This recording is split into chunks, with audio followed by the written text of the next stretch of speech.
Pháp hiệu, sinh năm 1981, tên khai sinh là Lê Anh Tú, là một tu sĩ Phật giáo người Việt Nam.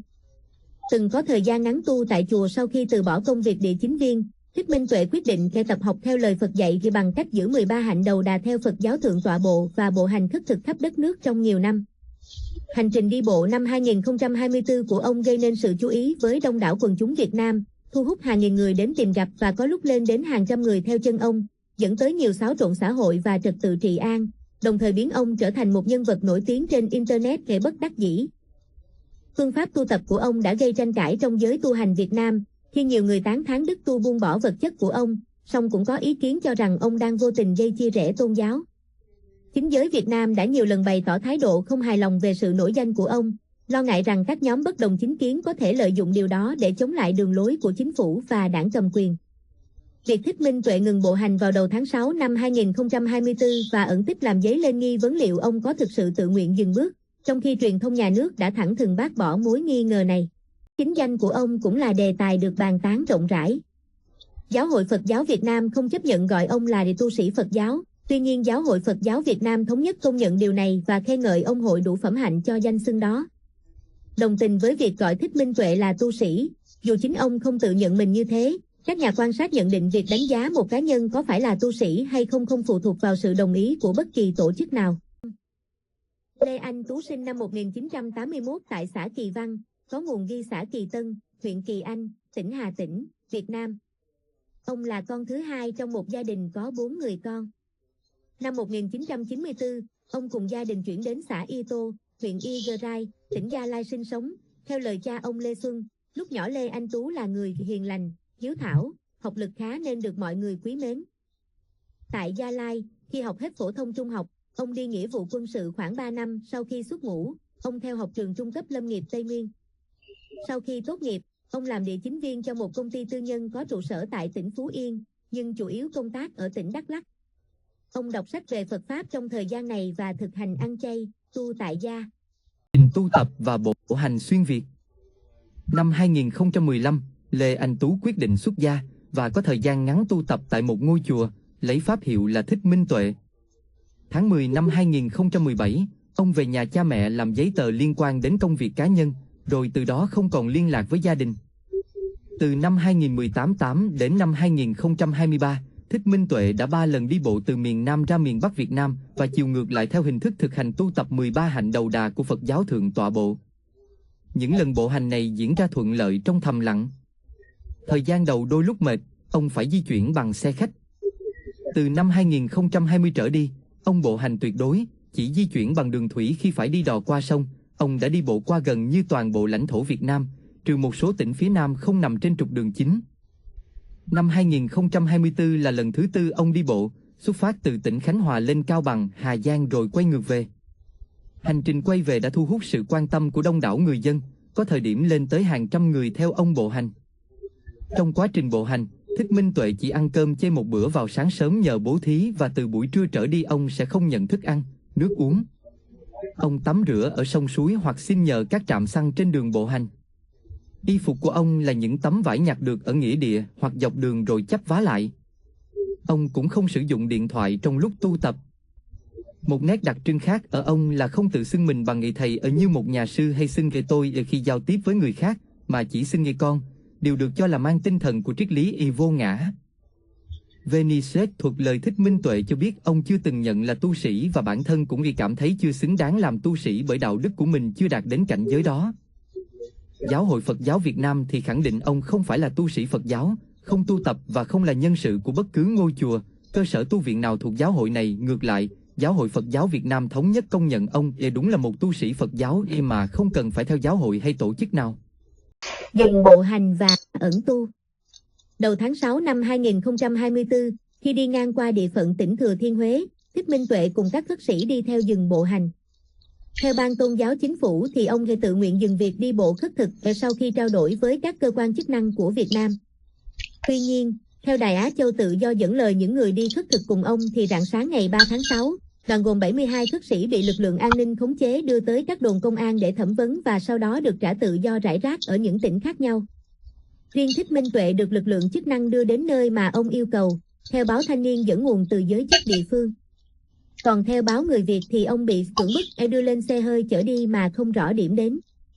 Công an tỉnh Gia Lai đã tiến hành lấy dấu vân tay làm căn cước công dân cho ông. BBC News tuyên bố đã nhận được nhiều thông tin về việc đoàn khất sĩ bị chính quyền giải tán ngay trong đêm gần thành phố Huế, thay vì tự nguyện. Trong bản tin thời sự tối của Đài truyền hình Việt Nam phát sóng vào ngày 8 tháng 6, Thích Minh Tuệ cho biết sức khỏe và tinh thần của mình vẫn tốt.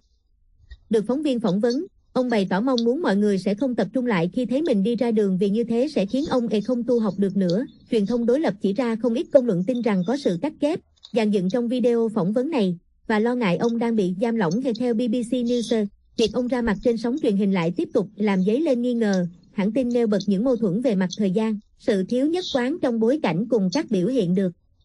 cho là bất thường của vị tu sĩ. Trong bản tin tiếp theo ngày 9 tháng 6, Thích Minh Tuệ cho biết đã lên một số kế hoạch về việc tu tập của mình. Ông chia sẻ, chỉ khi người dân không tụ tập đông, đảm bảo an ninh trật tự và giao thông thì ông mới tiếp tục bộ hành, nếu không, ông sẽ chỉ an trú một nơi nhất định rồi khất thực quanh đó. Công an tỉnh Gia Lai ngày 10 tháng 6 đã đăng một video phỏng vấn Thích Minh Tuệ sau khi ông nhận thẻ căn cước, và báo Người Lao động cũng đã phỏng vấn trực tiếp ông vào chiều hôm đó. Trong các cuộc phỏng vấn, ông nêu lý do tạm dừng bộ hành là nhằm đảm bảo an toàn giao thông, tránh việc tụ tập đông người làm ảnh hưởng đến an ninh trật tự, và đồng thời chia sẻ dự định tiếp tục đi khất thực theo lời Phật dạy. Ông cũng bày tỏ nguyện vọng được hành hương đến Ấn Độ để đảnh lễ 4 thánh địa Phật giáo, xứ Động Tâm, nhờ thẻ căn cước của mình. Báo Thanh niên tiết lộ Thích Minh Tuệ đang tu tập tại một địa điểm bí mật ở Gia Lai. Chỉ ít ngày sau, hàng nghìn người tiếp tục đổ về địa phương này với mong muốn gặp mặt ông, khiến ông phải đi nơi khác ẩn tu. Bộ hành sang Ấn Độ. Ngày 12 tháng 12 năm 2024, Thích Minh Tuệ cùng 5 khất sĩ khác khởi hành từ Việt Nam qua cửa khẩu Bờ Y trên biên giới Việt là. Trong các tình nguyện viên đi cùng đoàn có vlogger du lịch Bụi Lê Khải Giáp và cựu thượng tá công an, tiến sĩ Đoàn Văn Báu, nguyên phó trưởng khoa tâm lý thuộc Trường Đại học An ninh Nhân dân. Theo dự kiến, đoàn sẽ bộ hành qua Lào và Myanmar để nhập cảnh Ấn Độ, rồi sang Nepal và Bhutan trước khi ẩn tu ở dãy núi Himalaya. Ông Đoàn Văn Báu khẳng định mình là trưởng đoàn và được ủy nhiệm để đảm bảo đoàn bộ hành đi đến Ấn Độ an toàn, trong khi sư Minh Tuệ nói rằng ông Báu cũng chỉ là một người trong đoàn và chỉ nhờ ông này chỉ đường cũng như làm giúp các thủ tục pháp lý, hành chính. Đoàn đi bộ qua các tỉnh Atapu, Sekong và Champasak ở miền Nam Lào rồi qua cửa khẩu Vang Tao để vào Thái Lan vào ngày 31 tháng 12 năm 2024. Vào ngày 4 tháng 2 năm 2025, sau nhiều bất đồng nội bộ, các ông Báu, Giáp và một phiên dịch viên tiếng Thái tên Hùng rời đoàn khiến đoàn tạm dừng bộ hành khi đang ở tỉnh Phét Chan Bung, Thái Lan. Mâu thuẫn nội bộ xuất phát từ việc các tu sĩ trong đoàn nghi ngờ về mục đích đi theo hỗ trợ của ông Báu với tư cách là tình nguyện viên nhưng lại kiểm soát chặt chẽ đoàn về nhân sự và truyền thông, trong khi ông Báu cho rằng việc hạn chế này là đảm bảo an ninh trật tự cho đoàn khi bộ hành ở nước ngoài. Vào ngày 8 tháng 2, những người này quay trở lại, trong đó ông Báu và ông Hùng từ bỏ lời thề của mình với sư Minh Tuệ, và cả ba người không còn tham gia cùng đoàn bộ hành. Cựu trung tá quân đội Lê Quang Hà, nguyên giảng viên trường sĩ quan phòng hóa và cư sĩ Phật giáo Hòa Hảo Phước Nghiêm trở thành các tình nguyện viên chính, đảm nhận vai trò hỗ trợ đoàn về đảm bảo an ninh trật tự, dẫn đường cũng như thủ tục pháp lý, xin visa. Ngày 9 tháng 2, Thích Minh Tuệ cùng các khất sĩ khác bắt đầu bộ hành trở lại. Bản tin của Đài Phát thanh, Truyền hình Hà Nội ngày 22 tháng 2 cho rằng, các YouTube với mục tiêu kiếm tiền quảng cáo đã lợi dụng hình ảnh của sư Minh Tuệ, khai thác và thổi phồng những mâu thuẫn cá nhân, tranh cãi trong nội bộ đoàn bộ hành, và cho rằng từ khi ông Báu rời đoàn thì đoàn bộ hành trở nên nhốn nháo, gây mất an ninh trật tự ở Thái Lan. Ngược lại, hãng thông tấn Thai Rác đưa tin rằng đoàn tu theo 13 hạnh đầu đà rất nghiêm khắc, được người dân kính trọng, và việc bộ hành ở Thái Lan diễn ra trong trật tự. Ngày 24 tháng 2 năm 2025, các khất sĩ Minh Tuệ, Tuệ Minh, Minh Nhuận, An Lạc, Chân Chí và Minh Tạng đến văn phòng di trú tỉnh Phi Chip gia hạn lưu trú và được cấp phép lưu trú đến ngày 7 tháng 3 để rời khỏi Thái Lan. Trước đó trên các mạng xã hội có nhiều đồn đoán về việc đoàn không được gia hạn và có nguy cơ bị trục xuất. Ngày 4 tháng 3 năm 2025, khi bộ hành ở tỉnh Cam Phen Phết, do sắp hết hạn lưu trú, đoàn các khất sĩ đi xe buýt đến cửa khẩu Mi Sop, nhưng không được xuất cảnh do phía Myanmar chỉ cho phép công dân nước này và Thái Lan nhập cảnh. Đoàn tiếp tục đi xe buýt đến cửa khẩu Chiên không ở biên giới với Lào cách đó hơn 500 km đường bộ vào ngày 5 tháng 3, nhưng không xuất cảnh vì quan ngại nguy cơ không thể quay lại Thái Lan tiếp tục bộ hành đi Ấn Độ. Sau đó đoàn chuyển hướng đi đến cửa khẩu Sa Đao trên biên giới với Malaysia cách vị trí trước đó hơn 1.800 km đường bộ và nhập cảnh vào Malaysia vào ngày 6 tháng 3. Đăng hình ảnh một người vô danh tự nhận đang nghe tập học nghe theo lời Phật dạy và đầu trần, chân đất đi bộ khắp đất nước. Thích Minh Tuệ đã trở thành một hiện tượng mạng tại Việt Nam, đồng thời truyền cảm hứng cho đức tu khổ hạnh từ bỏ vật chất khiến hàng nghìn người từ khắp nơi đến tìm gặp ông. Một số cá nhân tôn sùng ông như Ngài Đức Phật tái thế hoặc gợi nhớ đến hình ảnh Đức Phật ngày xưa. Có người còn sử dụng hình ảnh của ông đăng lên các trang mạng xã hội với mục đích tăng tương tác để kinh doanh trực tuyến. Thậm chí, trên các sàn thương mại điện tử, mạng xã hội xuất hiện những mẫu quần áo và phụ kiện được thiết kế theo màu sắc trang phục của ông. Việc sinh hoạt cá nhân của ông như ngủ, tắm, đi vệ sinh cũng bị làm phiền. Hiện tượng mạng này được báo Dân Việt ví như những bữa tiệc view, phản ánh vấn nạn tung hô quá đà của người sáng tạo nội dung trên nền tảng số. Đã có trường hợp người tung tin và video về Thích Minh Tuệ trên Internet bị giới chức xử phạt hành chính. Đáng chú ý có 2 YouTube bị phạt 10 triệu đồng do đăng video về một tảng đá ở tỉnh An Giang mà họ cho là giống hình tượng Thích Minh Tuệ, dẫn tới tranh cãi trái chiều rằng chính quyền đang trừng phạt trí tưởng tượng của người dân. Tự do tôn giáo. Công an Việt Nam lo ngại giới bất đồng chính kiến tại nước này có thể lợi dụng hiện tượng Thích Minh Tuệ để chống phá chính sách tôn giáo của Đảng Cộng sản Việt Nam và nhà nước Việt Nam trên mạng xã hội, lập luận rằng các tổ chức đối lập tìm cách gây chia rẽ và mâu thuẫn nhằm làm suy yếu khối đại đoàn kết toàn dân tộc và đi ngược lại các giá trị truyền thống.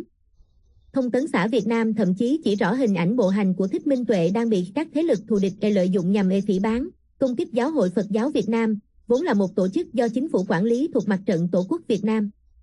Ban trị sự Giáo hội Phật giáo Việt Nam tỉnh Bà Rịa, Vũng Tàu đã kiểm điểm Thượng tọa Thích Minh Đạo, trụ trì tu viện Minh Đạo sau khi ông này đăng tải video khen ngợi Thích Minh Tuệ.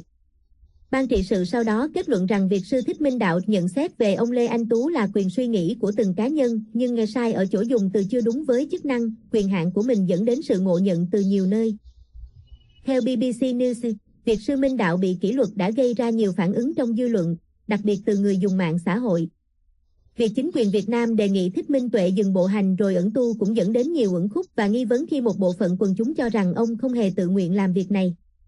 Ông Lê Quang Hiển, Phó Hội trưởng Thường trực Ban trị sự Trung ương Giáo hội Phật giáo Hòa hảo Thuần Túy, lo ngại Thích Minh Tuệ có kết cục giống Huỳnh Phú Sổ và Minh Đăng Quang, là 2 lãnh tụ tôn giáo ở Việt Nam bị ám hại và mất tích. Phó Viện trưởng Hội đồng điều hành Tăng đoàn Giáo hội Phật giáo Việt Nam thống nhất phủ định điều này. Dù suy đoán sẽ có sự quản thúc, quản chế hay cô lập và thao túng vị tu sĩ. Dân biểu Tạ Đức Trí thuộc Hạ viện bang California, Hoa Kỳ đã gửi thư đến Ủy ban Tự do Tôn giáo Quốc tế của nước này, USCRF, bày tỏ lo ngại về cách chính quyền Việt Nam có thể đối xử với Thích Minh Tuệ. Báo Nhân dân, cơ quan ngôn luận của Đảng Cộng sản Việt Nam, bác bỏ cáo buộc có sự đàn áp tôn giáo, gọi đó là thông tin sai sự thật và bị đặt do những đối tượng chống phá, phản động lan truyền. Với việc đưa Thích Minh Tuệ xuất hiện trở lại trên truyền thông trong các video thời sự khoảng 1 tuần sau khi ông ẩn tu, Đài truyền hình Việt Nam một lần nữa nhấn mạnh những đồn đoán trong thời gian qua về số phận của ông là bị đặt nhằm xuyên tạc chính sách tôn giáo của nước này. Theo Đài Tiếng nói Hoa Kỳ, các bản tin trên được đưa ra nhằm dập tắt những tin đồn xoay quanh việc Thích Minh Tuệ tự nguyện dừng bộ hành như truyền thông trong nước đưa tin trước đó. Trật tự xã hội. Lực lượng công an địa phương được yêu cầu phối hợp với các đơn vị liên quan thực hiện nhiều biện pháp đảm bảo an toàn giao thông và an ninh trật tự khi Thích Minh Tuệ và đoàn người đi theo bộ hành qua địa bàn các tỉnh. Ngày 30 tháng 5 năm 2024, một người đàn ông trong lúc bộ hành theo Thích Minh Tuệ đã tử vong do sốc nhiệt, suy đa tạng, tiêu cơ vân. Người này bị ngất xỉu trong lúc cùng ông di chuyển qua địa bàn huyện Triệu Phong, tỉnh Quảng Trị, sau đó được người dân đưa vào cấp cứu tại bệnh viện địa phương nhưng không qua khỏi. Ngày 2 tháng 6, có thêm 2 phụ nữ đi theo đoàn bị sốc nhiệt, đuối sức, được đưa đi cấp cứu. Theo đại diện chính quyền huyện Phong Điền, tỉnh Thừa Thiên Huế, đám đông đi theo Thích Minh Tuệ gây ách tắc giao thông, không nhường đường cho xe cấp cứu, xả rác, phóng uế bừa bãi gây mất vệ sinh. Bên cạnh đó, một số người khi đi theo đoàn bộ hành cùng Thích Minh Tuệ qua các tỉnh miền Trung đã phân phát các tài liệu về đạo nhân quả, bị cơ quan chức năng tỉnh Hà Tĩnh cho là trái phép và tiến hành tịch thu, lập biên bản xử lý. Ngày 14 tháng 11 năm 2024, Thích Minh Tuệ đã có đơn gửi cơ quan chức năng về việc đề nghị không tụ tập đông người và phát tán hình ảnh cá nhân của ông lên mạng xã hội. Đến ngày 17 tháng 11, ông thông báo tạm dừng đi khất thực do việc tụ tập đông người gây mất trật tự, không phù hợp với việc tu tập. Đánh giá. Giáo sư tiến sĩ Nguyễn Hữu Liêm nhận xét việc khất thực của các nhà sư Phật giáo từ xưa đến nay không phải việc lạ nên ông cũng xem chuyện bộ hành của Thích Minh Tuệ là điều bình thường. Theo Thượng tọa Thích Thanh Huân, hiện tượng Thích Minh Tuệ không đáng rầm rộ. Báo Công Thương nhận định tuy không tu tại ngôi chùa nào và chỉ chọn lối đi riêng cho quá trình tu tập của mình, nhưng Thích Minh Tuệ lại nổi tiếng một cách bất đắc dĩ.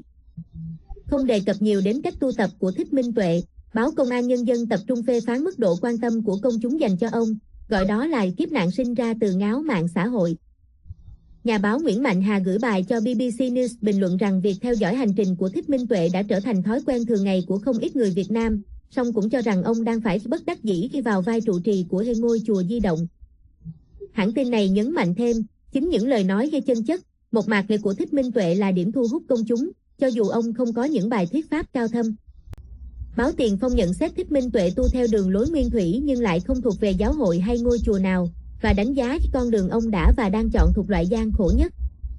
Thượng tọa Thích Minh Đạo đánh giá hình ảnh Thích Minh Tuệ lặng lẽ hành đạo đã làm cho Phật giáo Việt Nam sống lại trong lòng của Phật tử Nam Châu, đồng thời gọi ông là hiện diện của Ma Ha Ca Diếp, một đệ tử của Đức Phật Thích Ca Mâu Ni trọn đời tu theo hạnh đầu đà. Song cũng có người trong giới tu hành so sánh ông với một đệ tử khác đã phản bội Đức Phật là Devadatta bởi hệ quả từ sự nổi tiếng của ông trên Internet là tương đồng với tội phá hoại sự đoàn kết mà Devadatta phạm phải. Tu sĩ Thích Đồng Đạo bác bỏ việc gọi Thích Minh Tuệ là sư, với lý do cách tu của ông là tình trạng biến đổi tư duy đi tìm cầu một cái độc lạ không giống pháp nào trong giáo lý. Trong khi đó nhà báo Cù Mai Công ca ngợi cách tu của ông là sự buông bỏ của một ý chí kiên cường đến không thể tin nổi. Tiếng tăm của Thích Minh Tuệ đã lôi kéo cả người trong ngành giải trí Việt Nam vào cuộc tranh luận. Diễn viên Angela Phương Trinh thường xuyên đưa ra những lời lẽ công kích ông cùng đoàn bộ hành theo ông trên tài khoản mạng xã hội cá nhân, thậm chí mắng ông là rì giặc. Cô là đệ tử của Thượng tọa Thích Chân Quang, trụ trì chùa Thiền Tông Phật Quang ở tỉnh Bà Rịa, Vũng Tàu. Bản thân ông này cũng từng chỉ trích gay gắt Thích Minh Tuệ khi gọi vị tu sĩ là thằng ba trận. Truyền thông trong nước chê trách nữ diễn viên gây quá khích, gây lộng ngôn, gây thiếu chuẩn mực, yêu cầu cơ quan chức năng xử lý đúng quy định, nhưng mặt khác cũng kêu gọi cảnh giác trước âm mưu lợi dụng tôn giáo. Cô này sau đó lên tiếng xin lỗi, xóa tất cả phát ngôn nhằm vào Thích Minh Tuệ, và mong được mọi người thông cảm hay do vẫn đang trên con đường học đạo.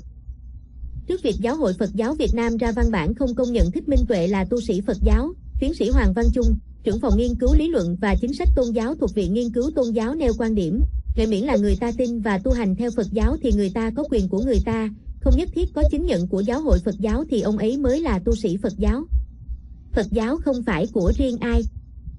Còn theo tu sĩ Thích Đồng Long thuộc Giáo hội Phật giáo Việt Nam Thống nhất, một tổ chức Phật giáo không nằm dưới sự quản lý của chính quyền Việt Nam, quan niệm không theo Giáo hội Phật giáo Việt Nam thì không phải tu lại sai lầm, cho thấy sự thiếu tự do tôn giáo tại quốc gia này. Ngày 4 tháng 6 năm 2024, sau khi có tin Thích Minh Tuệ bị cưỡng ép dừng bộ hành và đưa đi biệt tích, Tăng đoàn Giáo hội Phật giáo Việt Nam Thống nhất ra thông cáo nhìn nhận ông đã giữ đúng phẩm hạnh của một vị tu sĩ Phật giáo và kêu gọi chính quyền Việt Nam cho phép ông tự